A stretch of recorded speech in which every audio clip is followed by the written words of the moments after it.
V-Gold trusted gold buyers మీరు తాకట్టు పెట్టిన బంగారాన్ని విడిపించి ఈ రోజు ఉన్న మార్కెట్ ధరకు కొనబడను 7771077720. నమస్తే, welcome back to iDream media. నేను మీ ఝాన్సీ. ప్రస్తుతం మనతో గ్యాస్ట్రో సర్జన్ డాక్టర్ శ్రీమన్నారాయణ గారు ఉన్నారు ఫ్రమ్ మెడికవర్ హాస్పిటల్ నుంచి.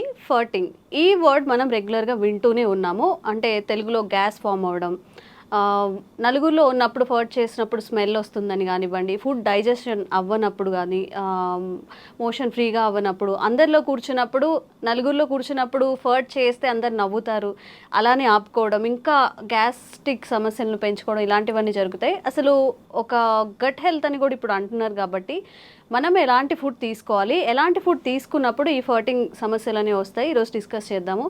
నమస్తే సార్.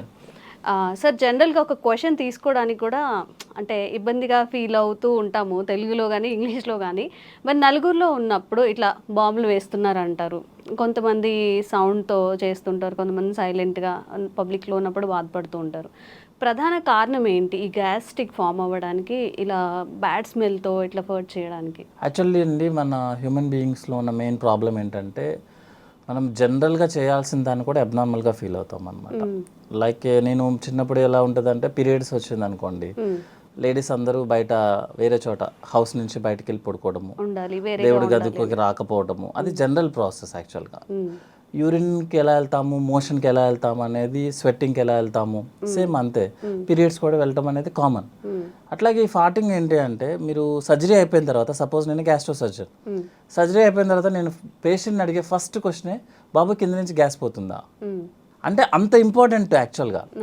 కానీ అదే గ్యాస్ మనం అందరూ పబ్లిక్లో ఉన్నప్పుడు అయితే కింద నుంచి పాస్ చేస్తే, మనం పాస్ చేయడానికి ఇబ్బంది పడతాము, మనం ఏదో పెద్ద తప్పు చేసేసినట్టు ఆ ఎదుటిన్న అతను కూడా నవ్వడం మొదలు పెడతారు. ప్రాబ్లం ఏంటంటే, ఎదుటిన్నాడు నవ్వటం మొదలు పెట్టినప్పుడే మనం షైగా ఫీల్ అవుతాం. యాక్చువల్గా that is the general process. మీరు నోట్లోంచి, మీరు ముక్కులోంచి గాలి తీసుకుంటున్నారు కదా, ఎక్కడికి పోవాలి? అది కింద నుంచే రావాలి కదా, ఎక్కడికి పోతుంది అది? సేమ్ అదే కాన్సెప్ట్ కదా. సో అంత కామన్ దాన్ని మనం చాలా అబ్నార్మల్గా చేసి, ప్రాబ్లం ఎక్కడ వస్తుంది అంటే, సపోజ్ ఆయన కంప్లీట్గా గ్యాస్ పాస్ చేయలేదు అనుకోండి, ఆ గ్యాస్ మొత్తం లోపల అక్యుములేట్ అయిపోతుంది. అక్యుములేట్ అయిపోయి పెథలాజికల్ బ్యాక్టీరియాస్ రైజ్ అవుతాయి. దాన్నే పాష్ వర్డ్ ఈజ్ గట్ హెల్త్ అనమాట. సో గట్ హెల్త్ ఏంటంటే, సపోజ్ మనం హై ప్రోటీన్ తీసుకుంటున్నాం, high protein high fatty meals తీసుకుంటున్నాం అనుకోండి, అది కంప్లీట్గా మనకి డైజెషన్ అవ్వకుండా మోషన్లోనే వచ్చేస్తుంది అనమాట. సో మోషన్ని మనం ఎక్కువసేపు హోల్డ్ చేస్తే ఏమవుతుందంటే, మనకు లోపల బ్యాక్టీరియాస్ ఉంటాయి. పాలు పెరిగవడానికి కావాల్సిన బ్యాక్టీరియా ఎంత గుడ్ బ్యాక్టీరియా ఉంటుందో, సేమ్ మన బాడీలో కూడా బ్యాక్టీరియా ఉంటుంది. ఆ బ్యాక్టీరియాని మనకి డైజెషన్ చేయాలి. సపోజ్ మీరు ఎక్కువసేపు ఆ ఫ్యాటీ మీల్ని, ప్రోటీన్ మీల్ని బాడీలో ఎక్కువసేపు ఉంచుకున్నాం అనుకోండి, అది డైజెషన్ అయ్యి బ్యాడ్ స్మెల్ని క్రియేట్ చేస్తుంది. సో జనరల్ ఫార్టింగ్ అనేది, జనరల్ గ్యాస్ పాస్ చేయడం అనేది స్మెల్ ఉండదు ఎప్పుడు. ఎక్కువగా ఇట్లా ఇబ్బంది అయ్యి, మనం పాస్ చేయడం కష్టం అయ్యి, లేకపోతే బాత్రూమ్స్కి వెళ్లకుండా నెగ్లెక్ట్ చేసి, వర్క్ హడావుల్లో చాలా మంది మార్నింగ్ వెళ్లకుండా, సరే నైట్ టైం హ్యాపీగా రిలాక్స్ అయినప్పుడు వెళ్దాంలే అనుకొని నెగ్లెక్ట్ చేసిన వాళ్ళకి ఏంటంటే ఎక్కువ స్మెల్ వస్తుంది అనమాట. So but both are same. అదేమి డిసీజ్ కాదు, అదేం తప్పేం లేదు. ఇంకొకటి ఏంటంటే, మనం జనరల్గా మంచిగా గ్యాస్ పాస్ చేస్తేనే మనకి గట్ హెల్త్ బాగుంటుంది యాక్చువల్లీ. దానికోసం మనం కొత్తగా ఏం ట్రై చేయాల్సిన అవసరం లేదు. ఇంకొకటి ఏంటంటే, మనము మోషన్ పాస్ చేయాలని ట్రై చేయొచ్చు, కానీ బై మనం ఓన్ ప్రకారము మన గ్యాస్ని మనం ఓన్గా పాస్ చేయలేము. గ్యాస్ అనేది పైనుంచి మొత్తం క్లీన్ చేసుకుంటే దానికి ఆటోమేటిక్గా పాస్ అవ్వాలి తప్ప, మనం సపరేట్గా వెళ్ళి బాత్రూంలో కూర్చున్నంత మాత్రం గ్యాస్ పాస్ అవ్వదు. అంటే అంత ఇంపార్టెంట్. గుడ్ ఫుడ్ తీసుకుంటేనే ఇట్లా గ్యాస్ పాస్ చేయడం ఇలాంటివి అవుతాయి. ఎక్కువగా హై వెజిటేబుల్స్ తీసుకున్నప్పుడు, ఫైబర్ ఫుడ్ ఎక్కువ తీసుకుంటున్నప్పుడు గట్ హెల్త్ చాలా బాగుంటుంది. అది బాగున్నప్పుడు ఏంటంటే మనకి గ్యాస్ చాలా ఫ్రీగా పాస్ అవుతుంది. సపోజ్ గ్యాస్ మనకి ఫ్రీగా పాస్ అవ్వలేదు, స్మెల్ వస్తుందంటే అర్థం ఏంటంటే మనం బ్యాడ్ ఫుడ్ తీసుకుంటున్నాం. బ్యాడ్ ఫుడ్ అంటే like fatty food, high fatty food, ఎక్కువ ఆయిల్ యూజ్ చేయడము, ఎక్కువ ప్రోటీన్స్ తీసుకోవడం వల్ల మనకు ఫార్టింగ్ స్మెల్ వస్తుంది. But passing of gas is very important. అందరిలో కామన్ గా ఉండాలి అంటారా ఈ ఫార్టింగ్ అనేది? ఫార్టింగ్ అనేది కాదండి, మనకి యాక్చువల్గా ఏంటంటే రోజుకి ఒకసారి మోషన్ పాస్ చేయాలి కదా. ఇప్పుడు మన పెద్దవాళ్ళని ఎవరైనా అడిగామనుకోండి, ఏంటి కొంచెం ఇబ్బందిగా ఉన్నా అంటే, ఈరోజు మోషన్కి వెళ్ళలేదు బాబు అందుకే ఇబ్బంది ఉన్నది. మోషన్ మనకి యంగ్ పీపుల్ మనం ఒక రోజైనా పాస్ చేయకపోతేనే మనం చాలా అన్ఈజీగా ఉంటుంది. మీరు ఎంత ఫుడ్ తినండి, ఎంత పెద్ద కంపెనీస్లో ఉండండి, అయినా సరే మీకు మార్నింగ్ వెళ్ళలేదు అనుకోండి, యూ ఫీల్ లైక్ అసలు మీరు ఇబ్బంది ఉన్నట్టు అనమాట. అంటే మీరు ఉన్నట్టే ఫీలింగ్ రాదు, ఆకలి వేయదు. మోషనే అంత ఫీలింగ్ ఉంటే గ్యాస్ పాస్ చేయడం అనేది ఇంకా very important actually. So gas కింద నుంచి పాస్ చేయడం అనేది చాలా ఇంపార్టెంట్, దాన్ని అవాయిడ్ చేయాల్సిన అవసరం లేదు. ఇంకోటి ఏంటంటే మనం ఎవరి కోసమో మన యూరిన్ పాస్ చేయడం ఆపేసిన, గ్యాస్ పాస్ చేయడం ఆపేసిన, ఇట్ విల్ బ్లాక్ అయినప్పుడు మన పేగంతా ఉబ్బిపోతుంది లోపల. సో నెక్స్ట్ ఏంటంటే మూమెంట్ అనేది పైనుంచి కిందకు ఉండాలి. మీరు గ్యాస్ కింద నుంచి వస్తుంది, మీరు ఆపేశారు, గ్యాస్ కింద నుంచి పైకి తంతుంది.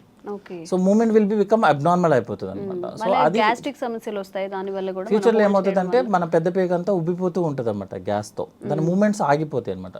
సో గ్యాస్ పాస్ చేయడం అనేది వెరీ నార్మల్, అది పాస్ చేయాలి కూడా యాక్చువల్లీ.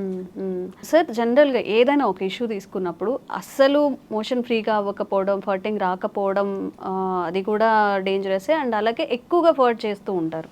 ఇప్పుడు మీరు అన్నట్టు సరే షై లేకుండా పెద్దవాళ్ళు ఉంటారు, ఒక 50+ లేకపోతే 45+ ఉన్నప్పుడు ఎక్కువగా ఫర్ట్ చేస్తున్నా లేకపోతే ఎక్కువగా మోషన్కి వెళ్తున్నా, ఇది కూడా ఏదైనా సిండ్రోమ్ కిందకి మారే అవకాశం ఉంటుంది? జనరల్గా ఎక్కువగా ఫర్టింగ్ చేస్తున్నారు అంటే అర్థం ఏంటంటే వాళ్ళ ఫుడ్ తీసుకునేది అన్డైజెస్టెడ్ ఫుడ్ మెటీరియల్ ఎక్కువ తీసుకున్నట్టు లెక్క. లైక్ కార్బోహైడ్రేట్ డ్రింక్స్ తీసుకోవడం కానీ, లేకపోతే మన protein high protein non vegetarian ఎక్కువ తీసుకోవడం కానీ, ఆయిలీ ఫుడ్ ఎక్కువ తీసుకోవడం కానీ, వెజిటేబుల్స్ తగ్గించుకోవడం కానీ జరిగితే ఏమవుతుందంటే మనకి లోపల మోషన్ బ్లాక్ అయి ఉంటుంది అనమాట. మనం ఈరోజు తిన్నాం అనుకోండి ఒక ఫుడ్ ఐటమ్ ఏదన్నా, అది 3-4 డేస్ వరకు మోషన్లో పాస్ అవుతూనే ఉంటుంది. మన మోషన్ మూమెంట్ ఎట్లా అంటే అండి 1 మీటర్ ముందుకు వెళ్తుంది, 1/2 మీటర్ వెనక్కి వస్తుంది యాక్చువల్గా లోపల బాడీ లోపల. సో ఈజీగా చెప్పడానికి చెప్తున్నాను అనమాట. 1 మీటర్ ముందుకు తోస్తే మోషన్ 1/2 మీటర్ వెనక్కి వెళ్తుంది. అంటే మోషన్ అనేది లోపల సర్క్యులేట్ అవుతూనే ఉంటుంది. సో మంచి ఫుడ్ తీసుకోకపోతే, లైక్ బ్యాలెన్స్డ్ డైట్ అంటాం, అంటే హై ఫైబర్స్ తీసుకోకపోతే, వాటర్ తాగకపోతే, ప్రోటీన్ ఎక్కువ తీసుకున్నా, ఆయిల్ ఎక్కువ తీసుకున్నా మోషన్ మూమెంట్ ఉండదు. ఆ మోషన్ మూమెంట్ ఉండకపోవడం వల్ల లోపల ఉన్న బ్యాక్టీరియా మోషన్ని మెటబలైజ్ చేస్తుంది, చేసి గ్యాస్ని రిలీజ్ చేస్తుంది, ఎక్కువ రిలీజ్ చేస్తుంది. దానివల్ల ఎక్కువ ఫార్టింగ్ చేస్తున్నాడు తను. అంతేగాని అది హెల్దీ అంటారా, అది అన్హెల్దీయేనా? అది అన్హెల్దీ అండి. ఎక్కువ ఫార్టింగ్ చేయడం అనేది అన్హెల్దీ. రెగ్యులర్గా ఫార్టింగ్ చేయడం అనేది నార్మల్, హెల్దీ, వెరీ హెల్దీ. ఎందుకు ఎక్కువ సార్లు ఎందుకు పాస్ చేస్తున్నాడు అంటే this is the reason, motion లోపల బ్లాక్ ఎక్కువ అయిపోతుంది దానికన్నా. తను చెప్తాడు లేదు నేను రోజు మోషన్కి వెళ్తానని చెప్తాడు యాక్చువల్గా. అంటే మోషన్ ఎంత వెళ్తున్నారు అనేది ఎవరు చెప్పలేరు యాక్చువల్గా, ఎవరు చూసుకోవాలి. మొత్తం క్లీన్ అవ్వట్లేదు యాక్చువల్గా. అంటే ఉండాల్సిన మోషన్ అంతా క్లీన్ అవ్వట్లేదు లోపలికి, అందువల్ల గ్యాస్ ఎక్కువ పాస్ చేస్తున్నాడు, స్మెల్ కూడా వస్తుంది అనమాట. అండ్ ఒక్కొక్కరిలో అసలు ఫర్టింగ్ ఏ ఉండదు అండ్ రెగ్యులర్గా మోషన్కి వెళ్తూ ఉంటామని చెప్తున్నారు. మీరేమో డైలీ ఫర్ట్ చేస్తేనే, అంటే రెగ్యులర్గా ఫర్ట్ చేసేది హెల్దీ అని చెప్తున్నారు. మరి ఇట్లా అస్సలు ఫర్టింగ్ రాకుండా అలా కూడా? యాక్చువల్గా మేడం ఫర్టింగ్ చేయటం అనేది మన చేతుల్లో ఉండదు. ఫుడ్ అంటారా? కాదు. అంటే ఇక్కడ ఏంటంటే కింద నుంచి గ్యాస్ పోవడం అనేది మన చేతుల్లో ఉండదు. పైనుంచి ఇంటెస్టైన్ గ్యాస్ని మూమెంట్ కిందకి తీసుకొస్తేనే మనకి గ్యాస్ వస్తుంది. మీకు 40-50% పేషెంట్స్ వాళ్ళకి గ్యాస్ పాస్ చేయడం అంటే కూడా తెలియదు వాళ్ళకి. యాక్చువల్లీ వెళ్తూ ఉంటుంది, వాళ్ళకి తెలియదు. అదొకటి అంటే మోషన్ అందరూ కాన్సన్ట్రేట్ చేసేది ఏంటి, మోషన్ పాస్ చేసామా లేదా అని చూస్తారు యాక్చువల్గా. సో మనం పేషెంట్స్ వాళ్ళని క్లియర్గా అడిగామనుకోండి, ఏమన్నా మీరు కింద నుంచి గ్యాస్ పాస్ చేస్తున్నారు అనుకుని షై ఫీలింగ్తో కూడా లేదండి మాకు అలాంటివి తెలియదండి అని అంటారు. యాక్చువల్గా గ్యాస్ పాస్ అవుతూనే ఉంటుంది, అది మనం నోటీస్ చేయమంతే. ఎప్పుడు నోటీస్ చేస్తామంటే స్మెల్ వచ్చినప్పుడు, సౌండ్ వచ్చినప్పుడు యాక్చువల్గా మనం నోటీస్ చేసేది.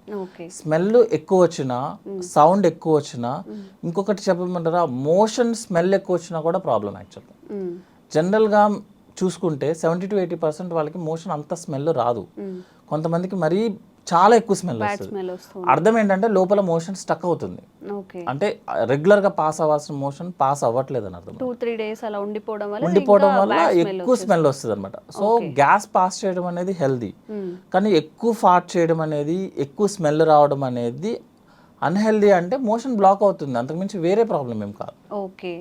అండ్ యావరేజ్గా పర్ డేకి ఎన్నిసార్లు మోషన్కి వెళ్తే మంచిది? కొంతమంది పదే తిన్న వెంటనే ఇమీడియట్గా టిఫిన్ చేసినా, అసలు ఏమైనా తిన్నా కానీ వెంటనే మోషన్కి వెళ్ళిపోతూ ఉంటారు.